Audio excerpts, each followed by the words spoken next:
وہ گفتگو کرتا ہے تو اللہ کی یاد کرتا ہے، تو اللہ کو ذکر کرتا ہے، تو اللہ کا نام لیتا ہے، تو اللہ کا، یہاں تک کہ صبح کی شفق میں، شام کی ٹھنڈک میں، رات کی راحت میں، اور سورج کی روشنی میں، چاند کی چاندنی میں، تاروں کی چمک میں، قوس و قزح کی رنگینیوں میں، پتوں کی سرسراہٹ میں، اور سمندر کے ٹھہراؤ میں، لہروں کے تلاطم میں، وہ جہاں دیکھتا ہے اسے صرف اللہ ہی نظر آتا ہے۔ اللہ تعالیٰ قرآن مجید میں ارشاد فرماتا ہے وَلِلَّهِ مَشْرِقُ وَالْمَغْرِبُ، مشرق اور مغرب اللہ ہی کے لیے ہیں۔ فَأَيْنَمَا تُوَلُّوا فَثَمَّ وَجْهُ اللَّهِ، تم جہاں رخ کرو گے وہاں اللہ کو پاؤ گے۔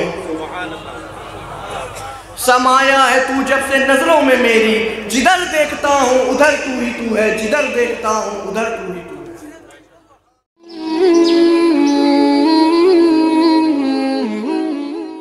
الحمد لله المعين المقتدر القدير، والصلاة والسلام على سيد البشير النذير، وعلى آله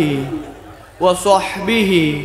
ووارث حاله الأمين المكين محي الدين، ونائبه سلطان الهند معين الملة والدين، أما بعد، فأعوذ بالله من الشيطان الرجيم، بسم اللہ الرحمن الرحیم۔ چلے جب حضور سوئے فلک بلغ العلا بکمالہ، کوئی دیکھ رخ کی چمک دھمک کشف الدجا بجمالہ، وہ ہے بے مثال دریچ شک حسنت جمیع خصالہ، انہیں دیکھ لے تو پڑھے ملک صلو علیہ وآلہ، اللہم صلی علی سیدنا و نبینا و شفیعنا و حبیبنا وآلہ وسلم۔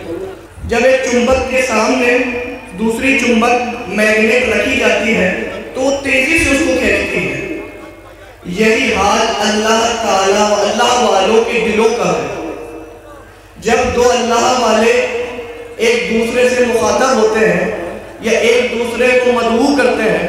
تو چاہے طبیعتیں کتنی ناساز ہوں، چاہے سفر کتنے ہی طویل ہوں، لیکن وہ کشش، وہ کھچاؤ اللہ والوں کے دلوں کو ہمیں کھینچ کے ان کے پاس لے ہی آتی ہے۔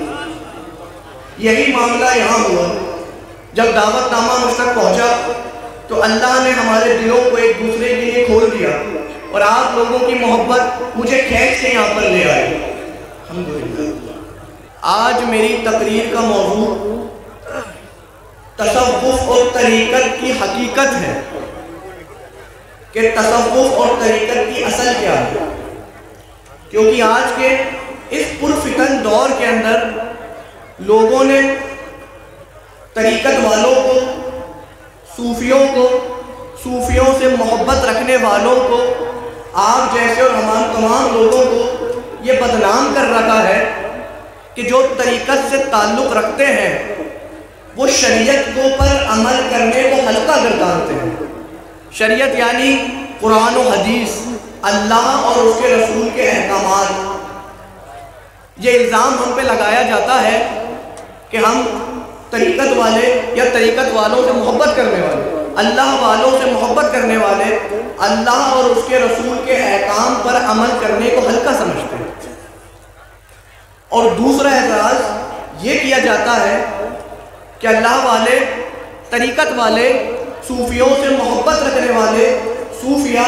ترک دنیا کی تعلیم دیتے ہیں، یعنی کہ دنیا داری کو چھوڑو اور گوشہ نشینی اختیار کرو۔ دراصل مسئلہ یہ ہے کہ کچھ لوگ ایسے جھوٹے لوگوں کو جنہوں نے مشائخ اکرام اور علماء عظام کی طرح لباس پہن رکھا ہے، بڑے بڑے جبے، ٹوپیاں، دستاریں، یہ دکھانے کے لیے کہ یہ کوئی بہت بڑے اللہ والے ہیں، اور جو ان کے ذہن میں آتا ہے گمراہ کن اور عجیب و غریب و قسم کی بات کر کے گزر جاتے ہیں۔ کیونکہ ان کا لباس اہل سنت کے علماء اور پیروں کا ہوتا ہے تو دوسرے لوگ یہ سوچنے لگتے ہیں کہ حقیقت میں اہل سنت و جماعت کے علماء کا یہی مشرب اور یہی مسئلہ۔ ایک بات میں آپ کو بتاتا ہوں کہ ڈاکٹر اپنا لباس پہن کر کسی بیمار کا علاج کرتا ہے۔ اب اگر کوئی شخص جو اصل میں ڈاکٹر نہیں ہے لیکن ڈاکٹر کا لباس پہن کر کسی کا غلط علاج کر دے تو آپ اس جھوٹے انسان کو غلط کہیں گے یا میڈیکل سائنس کو ہی غلط کہہ دیں گے؟ ہم اس جھوٹے انسان کو غلط کہیں گے، ڈاکٹری اور میڈیکل سائنس کو غلط نہیں کہیں گے۔ اسی لیے جب کوئی ہمارے پیروں کا لباس پہن کر، ان جیسی ٹوپیاں لگا کر، ان جیسا انگوچھا ڈال کر، ان جیسا لباس پہن کر کوئی گمراہ کن اور فضول باتیں کرتا ہے تو اس کا ذمہ دار وہ خود ہے۔ اہل سنت و جماعت کے علماء، مشائخ اور پیروں کا اس سے کوئی تعلق نہیں۔ حضرات، لیکن ہم لوگوں کے اوپر یہ بات لازم ہے کہ ہم ان کے ان اعتراضات کا جواب دیں، ان کی اس شبہ کا جواب دیں، لیکن اس سے پہلے یہ جاننا بہت ضروری ہے کہ صوفی کون ہوتا ہے اور تصوف اور طریقت کیا ہے۔ سبحان اللہ۔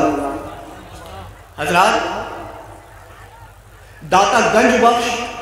شیخ علی حجویری رحمۃ اللہ علیہ فرماتے ہیں کہ صوفی وہ شخص ہے جو خود کو فنا کر کے اللہ کی ذات میں بقا حاصل کرتا ہے۔ گویا وہ اپنی نفسانی خواہشات کو فنا کر دیتا ہے اور اللہ کی اطاعت کے اندر بقا حاصل کرتا ہے۔ اور تصوف کیا ہے؟ علماء دین فرماتے ہیں کہ تصوف اس اشتیاق اور جذبے کا نام ہے جو لوگوں کے دلوں سے ابھرتا ہے، اور ایک صوفی کے اوپر اللہ کی محبت اس طریقے سے بھر دیتا ہے کہ وہ اللہ کی محبت صوفی کے دل، جگر، ذہن اور پوری زندگی کو اس طریقے سے گھیر لیتی ہے کہ اس کے دل میں سوائے اللہ کی محبت کے کچھ باقی ہی نہیں رہتا۔ وہ گفتگو کرتا ہے تو اللہ کی یاد کرتا ہے، تو اللہ کو ذکر کرتا ہے، تو اللہ کا نام لیتا ہے، تو اللہ کا، یہاں تک کہ صبح کی شفق میں، شام کی ٹھنڈک میں، رات کی راحت میں اور سورج کی روشنی میں، چاند کی چاندنی میں، تاروں کی چمک میں، قوس و قزح کی رنگینیوں میں، پتوں کی سرسراہٹ میں اور سمندر کے ٹھہراؤ میں، لہروں کے تلاطم میں وہ جہاں دیکھتا ہے اسے صرف اللہ ہی نظر آتا ہے۔ اللہ تعالیٰ قرآن مجید میں ارشاد فرماتا ہے وَلِلَّهِ مَشْرِقُ وَالْمَغْرِبُ، مشرق اور مغرب اللہ ہی کے لیے ہیں۔ فَأَيْنَمَا تُوَلُّوا فَثَمَّ وَجْهُ اللَّهِ، تم جہاں رخ کرو گے وہاں اللہ کو پاؤ گے۔ سمایا ہے تو جب سے نظروں میں میری، جدھر دیکھتا ہوں ادھر تو ہی تو ہے، جدھر دیکھتا ہوں ادھر تو ہی تو ہے۔ سبحان اللہ۔ اللہم صلی علی سیدنا و نبینا و شفیعنا و حبیبنا و حضرات گرامی، اب یہ اعتراض کے اوپر ہم آتے ہیں کہ طریقت والے شریعت یعنی اللہ کے احکام کو ہلکا سمجھتے ہیں۔ اب ہمیں اگر طریقت کے بارے میں کوئی سوال پوچھنا ہے تو ہم طریقت کے ماہرین اور اولیاء اللہ سے پوچھیں گے۔ کلو مقام رجال، کلو مکان رجال، ہر مکان کا کوئی نہ کوئی ماہر ہوتا ہے۔ جیسے میڈیکل کا ماہر ڈاکٹر ہے، قانون کا ماہر وکیل ہے، گاڑی کا ماہر انجینئر ہے، گھروں کا ماہر آرکیٹیکچر ہے، کھیتوں کا ماہر کسان ہے۔ اسی طرح طریقت کے ماہر ہمارے پیران عظام اور مشائخ کرام ہیں۔ حضرات، جب ہم یہی سوال لے کر سید الطائفہ حضرت جنید بغدادی رحمۃ اللہ تعالیٰ علیہ کی طرف متوجہ ہوتے ہیں اور ان کے حالات اور ملفوظات کا مطالعہ کرتے ہیں تو ہمیں اس کے اندر یہ الفاظ اور یہ بات نظر آتی ہے کہ جو شخص طریقت کو، شریعت کو چھوڑ کر طریقت پہ عمل کرتا ہے صرف لوگوں کو بہکاتا ہے اور گناہ گار ہے۔ جب ہم ہندوستان کی طرف توجہ کرتے ہیں تو اپنے وقت کے جنید بغدادی، تمام اولیاء اللہ کے سردار، سلطان الہند، خواجہ کل خواجگان خواجہ معین الدین حسن چشتی اجمیری ارشاد فرماتے ہیں کہ طریقت پر عمل کرنے والے کے لیے شریعت کا ہونا شرط ہے، اگر شریعت ہی نہیں پائی جائے گی تو طریقت بھی نہیں پائی جائے گی۔ حضرات، اگر اس دور کے اندر ہم صحیح پیر اور صحیح اہل سنت و جماعت کے مشائخ کا جاننا چاہتے ہیں کہ اصل کون ہے، تو اس کی صرف ایک تمیز ہے، وہ یہ ہے کہ ظاہری طور پر وہ شریعت کا پابند ہے۔ اور آپ لوگوں کے لیے آسان کر دیتا ہوں کہ حلال اور حرام میں تمیز کرنا جانتا ہوں، اس کا ظاہری حرام چیزوں سے دور ہو اور حلال اور شرعی لباس کے اندر ملبوس ہو۔ حضرات گرامی، یہی تعلیم تمام صوفیہ اکرام کی ہے، یہی تعلیم خواجہ کل خواجگان خواجہ معین الدین حسن چشتی کی ہے، یہی تعلیم قطب الاقطاب خواجہ قطب الدین بختیار کاکی کی ہے، یہی تعلیم خواجہ فرید الدین گنج شکر کی ہے، یہی تعلیم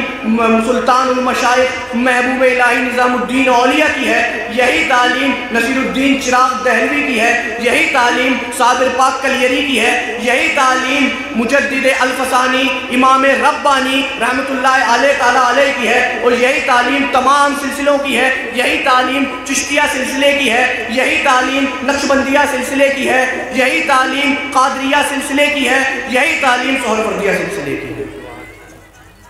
حضرات گرامی، صوفیہ اکرام کی تعلیم میں ایک عنصر ہمیشہ سب سے خاص ہوتا ہے، وہ عنصر کیا ہے؟ وہ عنصر نبی کریم صلی اللہ تعالیٰ علیہ وسلم کی محبت ہے۔ صوفیوں کا کام ہی یہی ہے کہ عوام کے دلوں کے اندر رسول اللہ صلی اللہ تعالیٰ علیہ وسلم کی محبتوں کو بھر دیں۔ ہم ایک نظر احادیث کے اوپر ڈالتے ہیں۔ تفسیر بغوی میں ہے کہ ایک ادنا صحابہ ثوبان جن کا نام تھا، حضرت ثوبان نبی کریم صلی اللہ علیہ وسلم کی بارگاہ میں آتے ہیں، منہ لٹکا ہوا، جسم نڈھال، لیکن نظر نبوت پہچان لیتی ہے اور پوچھتے ہیں نبی کریم صلی اللہ علیہ وسلم کہ ثوبان کیا معاملہ ہے، تمہارا چہرہ کیوں مرجھایا ہوا ہے؟ تو حضرت ثوبان ارشاد فرماتے ہیں کہ حضور، میں جب آپ کو دیکھتا ہوں تو میں سکون اور دلی اطمینان حاصل کرتا ہوں، لیکن جب آپ میری نظروں سے دور ہوتے ہیں تو میرا دل واپس سے چاہتا ہے کہ میں آپ کا دیدار کروں۔ جب میں گھر چلا جاتا ہوں تو پھر اشتیاق اٹھتا ہے، آپ کی بارگاہ میں آتا ہوں، آپ کو دیکھتا ہوں تو پھر دل کو سکون ملتا ہے، لیکن میں اس فکر میں ہوں، اس لیے غمزدہ ہوں، یہ سوچ رہا ہوں کہ قیامت کے دن آپ تو نبیوں کے رسولوں کے جھرمٹ میں ہوں گے، ان کے ساتھ ہوں گے، اور یہ فقیر، یہ غلام، یہ ثوبان کہاں ہوگا؟ ایسا نہ ہو کہ آپ تو انبیاؤں کے جھرمٹ میں ہوں گے اور یہ ثوبان کبھی آپ کو دیکھ ہی نہ پائے، تو میں رہوں گا کیسے؟ دیکھیے حضرت ثوبان ایک غریب صحابی، ان کی محبت کا نبی کریم صلی اللہ علیہ وسلم سے عالم کہ جب قیامت کے دن سب جنت میں چلے جائیں گے تو آپ تو نبی ہیں، آپ کا ساتھ تو عیسیٰ روح اللہ کے ساتھ ہوگا، موسیٰ کلیم اللہ کے ساتھ ہوگا، آدم ابو البشر کے ساتھ ہوگا، نوح علیہ السلام کے ساتھ ہوگا، شعیب علیہ السلام کے ساتھ ہوگا، داؤد علیہ السلام کے ساتھ ہوگا، سلیمان علیہ السلام کے ساتھ ہوگا، لیکن یہ غریب صحابی، یہ انصاری صحابی، ان کا کہاں نام آئے گا؟ یہ کیا کہیں گے؟ حضرات، نبی کریم صلی اللہ علیہ وسلم خاموش ہوتے ہیں، لیکن اللہ کو اپنے اس کمزور اور غریب صحابی کی یہ فریاد، یہ محبت اس قدر پسند آتی ہے کہ جبریل علیہ السلام قرآن کی آیت لے کے نازل ہوتے ہیں، مَن یُطِعِ اللَّهَ وَالرَّسُولَ فَأُولَئِکَ مَعَ الَّذِینَ أَنْعَمَ اللَّهُ عَلَیہم، کہ وہ لوگ جو اللہ اور رسول کی اطاعت کرتے ہیں اور ان لوگوں کی اطاعت کرتے ہیں جن پر اللہ نے انعام کیا ہے، من النبیین والصدیقین والشہداء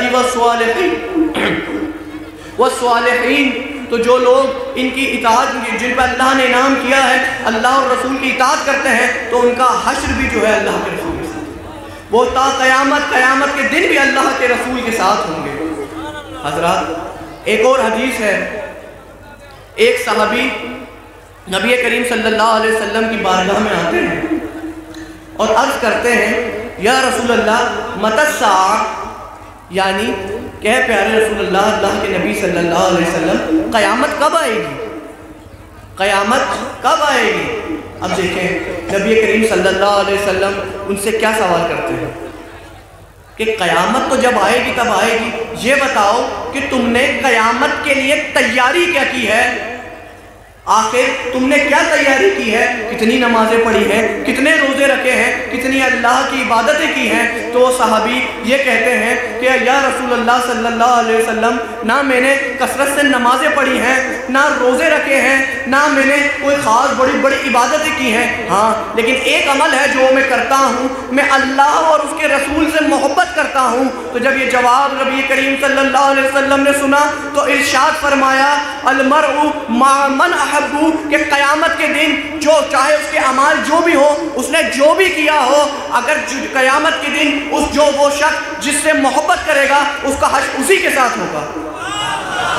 اگر ہم نبی کریم صلی اللہ علیہ وسلم سے محبت کرتے ہیں تو انشاءاللہ ہمارا حشر بھی انہی کے ساتھ ہوگا۔ اگر ہم تمام صحابہ اکرام سے محبت کرتے ہیں تو المرء مع من احب، تو ہمارا حشر بھی ان کے ساتھ ہوگا۔ اگر ہم علماء مجتہدین ائمہ اربعہ سے محبت کرتے ہیں تو المرء مع من احب، تو ہمارا حشر بھی ائمہ مجتہدین کے ساتھ ہوگا۔ اگر ہم تمام خواجگان چشت، نقشبند، قادریت اور سہروردیہ کے مشائخ و پیروں سے محبت کرتے ہیں تو انشاءاللہ ہمارا حشر بھی انہی کے ساتھ ہوگا۔ اگر ہم خواجہ خواجگان خواجہ معین الدین حسن چشتی سے محبت کرتے ہیں تو المرء مع من احب، کہ ہمارا مرد کا حشر بھی انہی کے ساتھ ہوگا۔ حضرات گرامی، اللہ تعالیٰ کی دعا ہے کہ ہم لوگوں کو اعمال صالحہ کرنے کی توفیق عطا فرمائے